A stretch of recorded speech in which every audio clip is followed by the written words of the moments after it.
Honestly, how am I supposed to review a game that constantly had me dropping my jaw and putting it at the top of my Game of the Year contenders list, and had me so disappointed that I'm ready to declare it one of my least favorite entries in the franchise? All while it's something that you should probably wait on buying in the first place because of the BDS boycotts right now. I don't know, but I'm going to try. Just like I'm trying to mention those boycotts. This is Boycott, Divestment, and Sanctions, a movement that tries to put pressure on companies to do the very basic thing of, I don't know, not contributing directly to the genocide of Palestinians like Microsoft is currently doing, maybe? I am not the right person to have a deep conversation on this, but since I only found out about it after I started playing through the game, thanks to a random social media post rather than proper coverage, it seemed responsible to at least make sure I mentioned it. I've already made videos about why I'm not using Xbox hardware or services anymore, why I'm not even using Windows anymore, and a blog post most recently about why I'm not using Microsoft Office or Bing anymore. So naturally, Xbox published games should fall in line here. The easiest thing you can do to support a cause is to not spend money on something you don't need. But I will leave some links below for you to evaluate this for yourself. On to the review.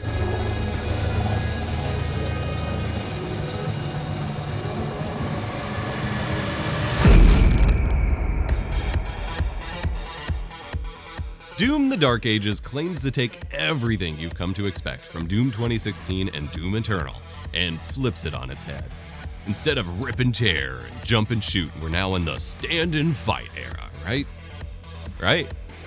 Well, kind of. This latest entry feels like an identity crisis for Doom, and I was hoping to have a better understanding of it when I came out the other end, and I just don't. I'm not even talking mechanically, which we will return to in a moment, but just everything. The Dark Ages seemingly breaks all the rules of the previous two Doom titles, constantly taking camera control away from the player, dumping loads of story on us with characters we're supposed to care about but have been given little reason to, filling the runtime with exposition and taking itself way too damn seriously. Gone is the attitude, comedic timing of Doom 2016 and Eternal. Nowhere is a joke like, you can't shoot a hole in the surface of Mars, or the Slayer pulling a guy by his keycard to open a door. The Slayer is a soldier, taking orders, and taking everything seriously. He even cares for his cyber dragon. What a good papa. The wavering identity is also felt in the transparent inspiration cues that influence the radical mechanical shifts. You can't make a game in the mid-2020s without having a Souls-inspired parry system, not even a movement-focused Origins first-person shooter, apparently. Instead of stand and fight, it should have been block, parry, and melee, because once you get about halfway through this supposed FPS, you'd be forgiven for thinking this was some new sci-fi From Software game, with many of the fights forcing you into an Elden Ring Arkham brawler sandwich. Not only that, but you're supposed to focus on being in everyone's faces and focusing on your melee moves, but you're also supposed to dodge a bullet hell onslaught with dashing and dodging that feels straight out of Returnal. I will give this game some credit. Something Doom always does right is building the perfect power fantasy, where you are the ultimate weapon. You start out strong, feared by everyone, and you only build from there. You get new weapons, improve your abilities, and master the mechanics to become unstoppable. You don't lose your weapons, you don't get stripped of your powers or otherwise get knocked back down just to work back up to the starting point, as many power fantasy games of years past would often do. Everything in the Dark Ages just exudes badass. From the animations and timing to the sorta glory kills to the sound effects, the new weapons and cinematics. The scope of the game and its presentation is so beyond what we get in most games these days that you can't help but get sucked in, at least when things are going well. Whether you're witnessing disturbing rituals and environments you rarely see in modern games, or giant mecha versus titan-class demon punch-outs overhead while you fight demons on the ground, or you're flying a cyber dragon through entire hell cities. This kind of scale of awesome makes me think of Halo 2 and 3, especially the Scarab levels, a scale we never see in games, especially shooters these days. Or the opening to God of War 3, where you're climbing on the Titans, which are climbing up Mount Olympus, like that kind of scale. But that scale only holds up if you ignore the little details. Background dialogue is repetitive. Level layouts are simple and incredibly limiting, with all creativity and navigation being stripped out without proper vertical movement tech. And NPCs don't really respond to you. There will be a mention over comms about how you're deadly and should be avoided, but most of the NPCs don't even acknowledge that you exist, or if they do, it's very disjointed and not really attached to where you are located in the game. Combine that with, as I said, very repetitive background chatter, and the illusion breaks a little bit. I know, it's Doom. You're supposed to fly through the levels and not pick up these things, but also not. You're literally slower now, and you're forced to kind of dredge through these slow-paced corridor sections with beautiful presentations. Why wouldn't you stop and take it in? The level design was significantly hindered by the lack of movement tech compared to what we had in 2016 and Eternal. And you're either presented with extremely linear hallways or massive open areas that just kind of made me groan with frustration every time I encountered a new one. Yes, it's very neat to see how they were able to scale a level and get a massive demon battlefield going. But you're pretty much the only one ever fighting on this battlefield, unlike in Halo. So it's just a giant city full of demons standing around waiting for you to get close enough to trigger their engagement protocols. Plus, the openness is an illusion. You still have 3 to 4 tasks to complete in a miniature Ubisoft-like tower clearing scenario, and backtracking for any secrets or for just missed objectives, such as when you find keys or skulls to unlock areas, and that just turns it into a pretty not fun grind, thus kind of pushing you to play them linearly anyway. Oh yeah, secrets.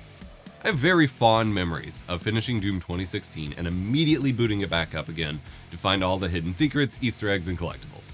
It was a fun challenge that helped unlock new things for the game and felt like a creative way to make me rethink which paths I took as I played. In the Dark Ages, there was none of that. Very few of the secret areas felt clever, most of them were predictable and all laid out for you ahead of time on your map, and the ones that weren't were just a chore, and they didn't feel rewarding at all. The open levels kind of reminded me of Halo CE's second level, called Halo, but you at least got to get in a warthog to travel around those and had NPCs to keep you company. The Slayer fights alone.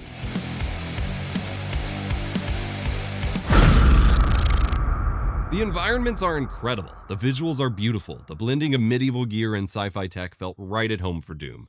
And once you get into Hell, one of the coolest game set pieces and arenas ever made. They could really contribute to the telling of the story, if the story was worth telling. But it's not. It's silly. It's pointless. It's Doom. The story doesn't matter and is just a vehicle to get you to kill demons. But the game kept forcing me to look at it regardless.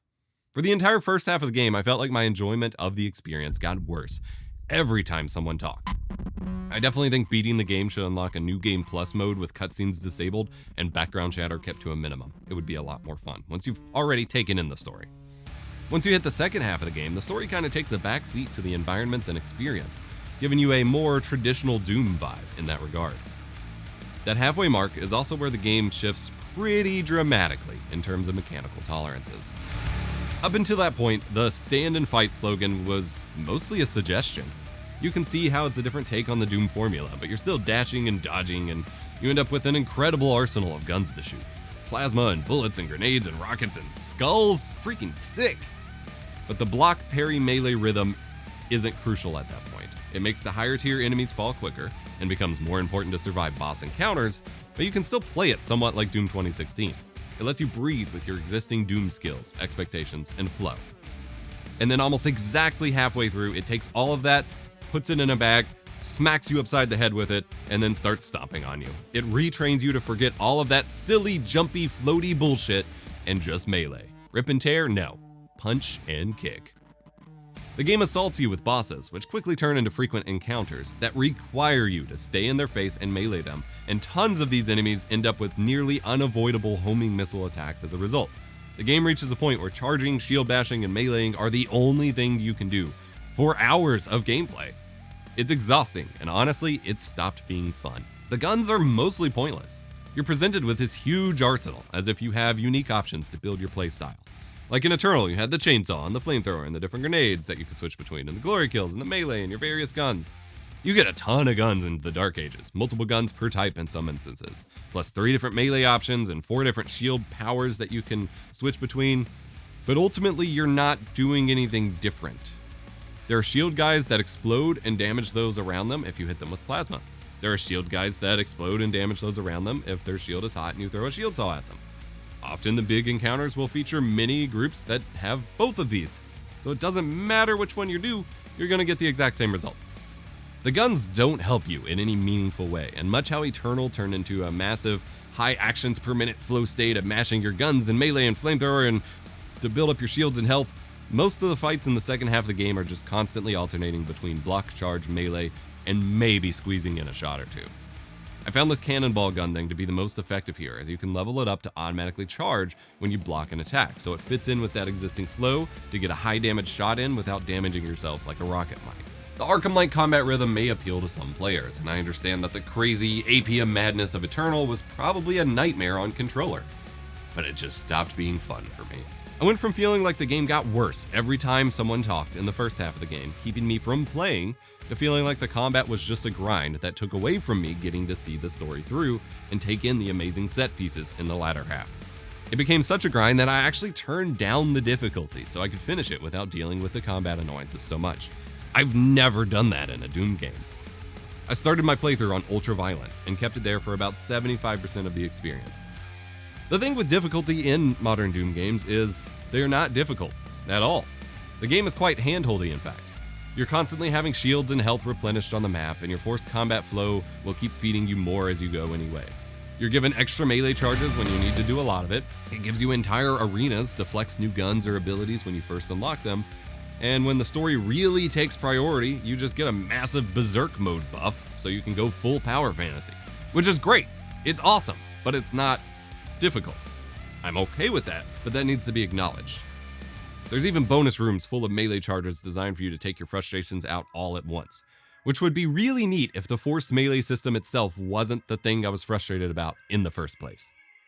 The difficulty, then, scales the aggressiveness of the enemies and the amount of enemies shooting completely unavoidable projectiles at you from behind while you're forced to fistfight another enemy. Let's say I just got pretty frustrated with what felt like many unavoidable deaths after a certain point. I prefer playing Doom games on the higher difficulty for a little bit of a challenge and then cranking it up on subsequent playthroughs. I'm just not gonna do that this time. I really don't like the parry system. On one hand, it's given me confidence that maybe I can take on more modern parry games that I've avoided thus far, but on the other, it doesn't feel good for a Doom game. The window feels out of sync, even with an increased parry window, which I'll discuss in a moment. My usual parry training of wait until the last second to parry or it won't count doesn't seem to apply here. Instead, you need to have your shield up long before the attack hits you or it won't count. And that just feels not right. More offensively, my inputs are now on a very Souls-like queue system. I associate Doom games, PC FPS games in general, with instant response time. Zero input delay, high APM. Do what I say when I say it and let me interrupt the last command with a new one.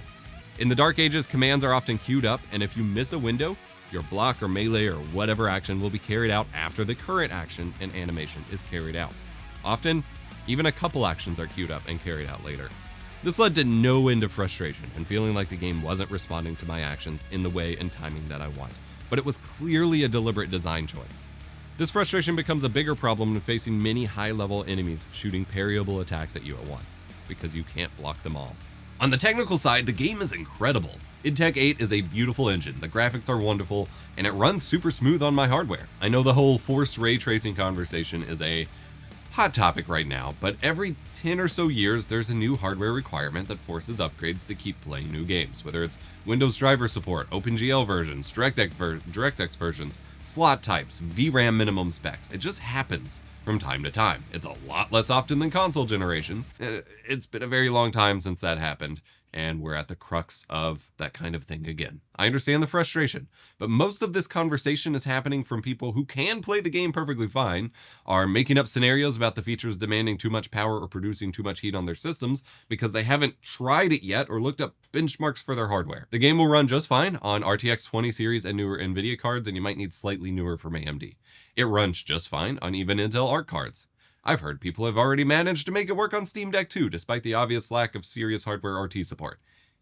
It's fine. The game is also the golden standard for technical options and accessibility scaling. You can adjust so many settings for difficulty, game speed, parry window timings. You can change enemy colors, parryable attack colors, and all sorts of stuff to really fine-tune the exact experience that you want. You can even change the full game speed to go super fast mode or slower. It's really wonderful work that the entire games industry can learn from.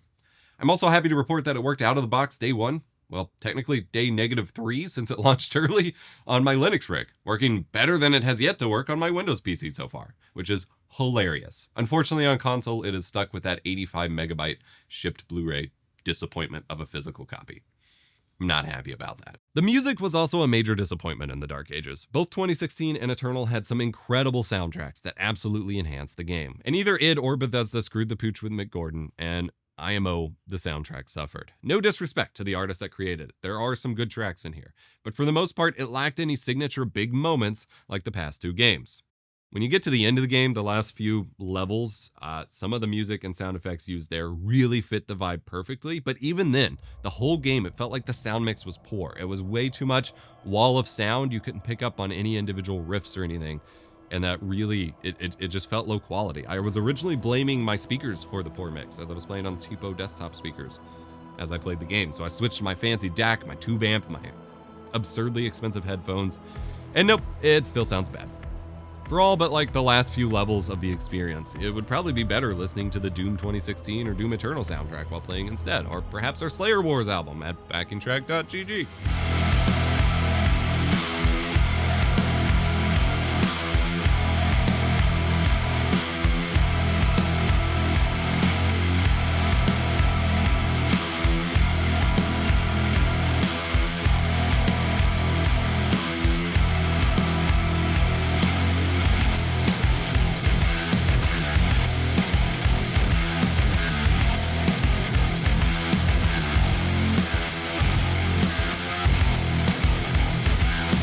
I'm really glad I played Doom the Dark Ages. I've been a massive Doom fan my entire life. I've played through the past two titles on their respective opening weekends. I've always had a blast. I had a blast with the Dark Ages. There's so much to love about this game, and I think any fan of the franchise, or someone just looking for a single-player FPS game in our awful current gaming market that is completely devoid of them, should play it eventually. Just wait until after the BDS boycott and maybe get it on sale. Doom 2016 got me back into PC first gaming. I have massively fond memories of playing Doom Eternal on release weekend next to my pregnant wife who got Animal Crossing's New Horizon the same weekend.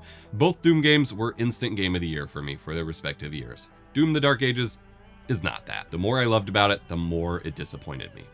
The more badass I felt playing through it, the more I hated the systems that limited me. I'm also glad, though, that it is taking more risks and experimenting with these games. They can afford to do so because we're getting these games every few years rather than letting them turn into massive 8 to 10 year bloated catastrophes, and the gaming industry needs a lot more of that. I hope they can bring back their identity and not feel like they have to react to the industry so much. Doom thrives because it defined a genre and stood up for itself in a market of trends and gimmicks, and it feels like both times, both with the third entry, that they try to jump on trendy shifts, the game has suffered for it. It should make the next mainline Halo game. id Take 8 is already a built solution here that makes more sense than spending another 8 years trying to make a new engine for Halo. The team is clearly capable of the scope, the scale, and the experience that we want from a Halo campaign. Just get some proper Halo writers on board, and it's a recipe for success. Microsoft needs to start letting their other studios experiment with their main titles and IPs. Also, aside from a mainline entry, id should also do a Covenant Slayer style Halo game, where you play as like a book-accurate Master Chief or Noble Six or Emil or something, just shredding through Covenant enemies. And maybe a Gears of War Horde mode thingy. There's so much they could do. At the end here, I wanted to note a couple spoilery things, so leave now or jump to this time code if you wish to avoid them.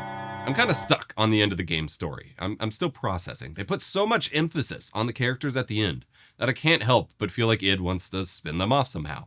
A game with a powered-up Thera would be sick, but also super weird. And the very ending of the game sets it up as if we were going to get a God of War Ragnarok or Devil May Cry style endless mode to play at the end in hell.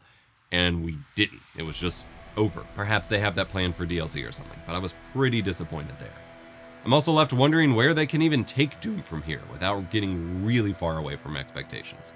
The game with Thera could be like a third-person action game, so that could be cool and weird. I also feel like this game got close enough that they could connect the stories and make a new proper Quake campaign, which would be wild. Something really tells me they're building up to it, but I can't put my fingers on it. All right, spoilers over. All in all, this is a very confusing game. It subverted my expectations, including my expectations of how it would subvert my expectations, but I'm not sure it landed. The other night, I asked my wife about a book they were reading, if they were enjoying it. They said, I don't know if I'd call it good, but I'm enjoying it. That's how I felt for most of the time playing this game. I'm glad Doom as a franchise is taking risks. I just don't want it to react so much to trends. I had a lot of fun playing it, but I also spent a lot of time being tired of playing it. I understand all those Zelda flawed masterpiece or 10 out of 10 with major issues reviews now, because that's how I feel about Doom: The Dark Ages. Check out this video for a completely different game review that I've recently covered, and remember to be kind, rewind.